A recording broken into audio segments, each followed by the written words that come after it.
विचारों की शक्ति क्या शक्ति है। आरंभ करते हैं, महाभारत का युद्ध देखते हैं। सेनाएं, विपक्षी सेनाएं एक दूसरे के समक्ष खड़ी हैं। पांडवों का सबसे बड़ा योद्धा अर्जुन महान योद्धा, स्वयं भगवान कृष्ण रथ चला रहे हैं। विचार, तभी अर्जुन के अंदर एक विचार मन में उत्पन्न हुआ।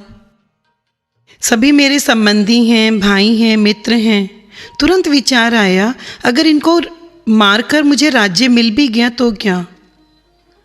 तभी कवच उतार के रख दिया, तीर साइड पे रख दिया, रथ से उतरकर खड़े हो गए। भगवान से बोले, भगवान मैं युद्ध नहीं कर पाऊंगा। भगवान से बोले, भगवान मैं युद्ध नहीं कर पाऊंगा। मैंने सोच लिया मैं लड़ूंगा नहीं। इनकी हत्या करके मुझे कुछ भी नहीं चाहिए। विचार की शक्ति, एक विचार और युद्ध से पीछे हट गए। भगवान कृष्ण ने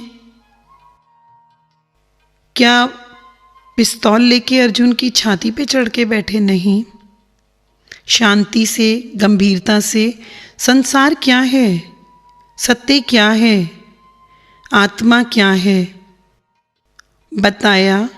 तेरे मोह ने तुझे कर्तव्यच्युत कर दिया है, तू लाखों बार ही उत्पन्न हुआ है। और पूरी गीता की रचना हुई, जिसे हम भगवत गीता कहते हैं।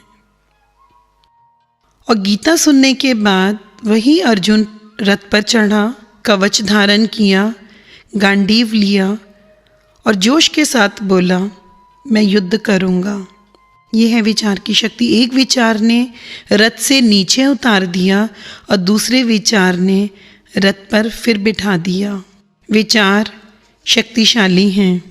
दूसरा उदाहरण देखते हैं। स्वामी दयानंद ने जब देश की ऐसी हालत देखी, उन्होंने बोला कि इस देश की विचारधारा बिगड़ गई है। शास्त्रों के ज्ञान के आधार पर मैं चाहूँ तो कुछ भी बना सकता हूँ, वायुयान भी बना सकता हूँ। और उस समय वायुयान नहीं बना था। लेकिन उन्होंने बोला, अगर मैंने विज्ञान में एक उन्नति करके कुछ चीज़ का आविष्कार कर भी दिया तो क्या। मैं इस देश की, इस समाज की विचारधारा को ठीक करना चाहता हूँ जो बिगड़ गई है, जिससे मेरा देश जागृत हो। और उन्होंने सत्यार्थ प्रकाश की रचना की, आर्य समाज की स्थापना की, देश की विचारधारा बदल दी और उन्होंने सबको सुविचार दिए। अंग्रेज भारत आए। भारत आकर उन्होंने भारत को गुलाम बनाने के लिए एक विचार लेकर आए। भारतवासियों, तुम व्यवस्था करने के लायक नहीं हो। तुम गंवार, अज्ञानी, अनभिज्ञ, साधारण, तुम शासन व्यवस्था को नहीं संभाल सकते। और धीरे धीरे भोले भाले भारतवासियों ने उस विचार को मानना आरंभ किया। हमारा राजपाट, समृद्धि, वैभव सब कुछ समाप्त हो गया धीरे धीरे। महात्मा गांधी, एक विचार, अंग्रेज़ों भारत छोड़ो, देश हमारा है। देश आज़ाद हुआ। धन्यवाद। नमस्कार।